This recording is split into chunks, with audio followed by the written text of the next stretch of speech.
I greet you viewers. Welcome to the Genevieve Kibumba YouTube channel. I'm asking the wife, can you be a Sarah? We find it easy to pray to the God of Abraham. Abraham was a very godly man, a good father, and a very good husband. But as the saying goes, behind every successful husband is a successful wife. Sarah was the officially announced wife of Abraham. She married Abraham in the 11th chapter of Genesis. They left Paran to go to Canaan in the 12th chapter of Genesis. Later on, God promises Abraham a seed. The two of them did not doubt God. They knew it was true and God meant it.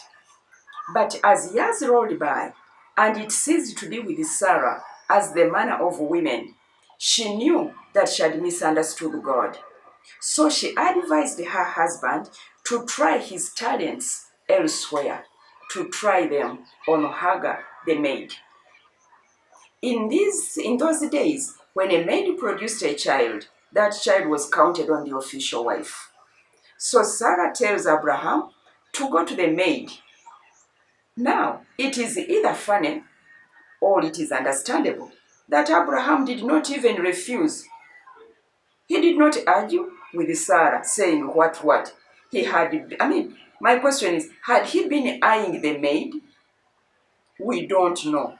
But what we know is that he said yes.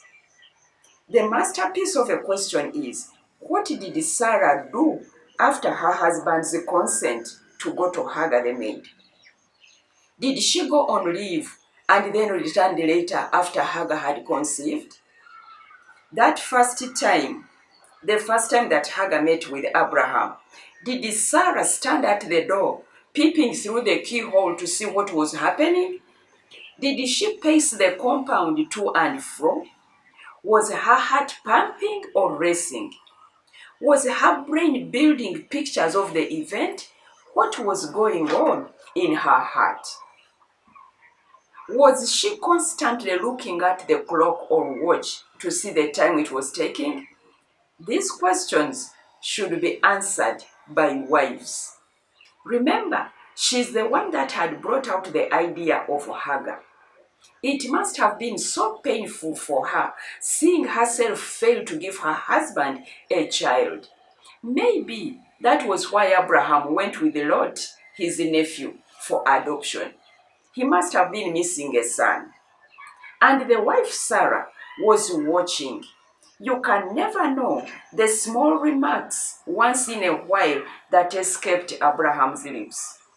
By the time he tells God that Eliezer, his servant, will be his heir, a lot has gone on in the closet.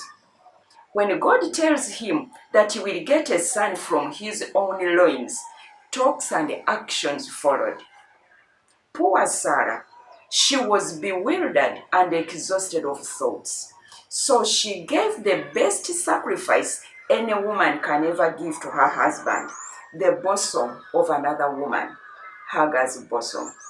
It was painful, very painful, but she bore it for the love she had for her husband Abraham.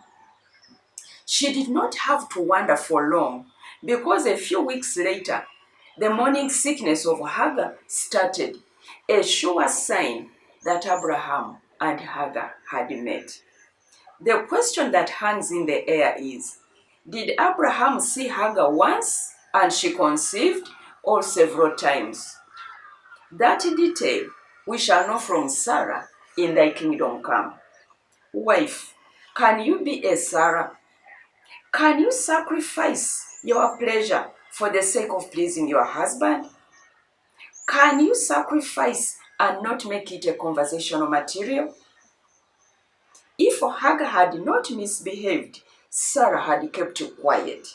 Sarah was material, good and fit for Abraham's wife. My dear lady, can you be a Sarah? Think about it.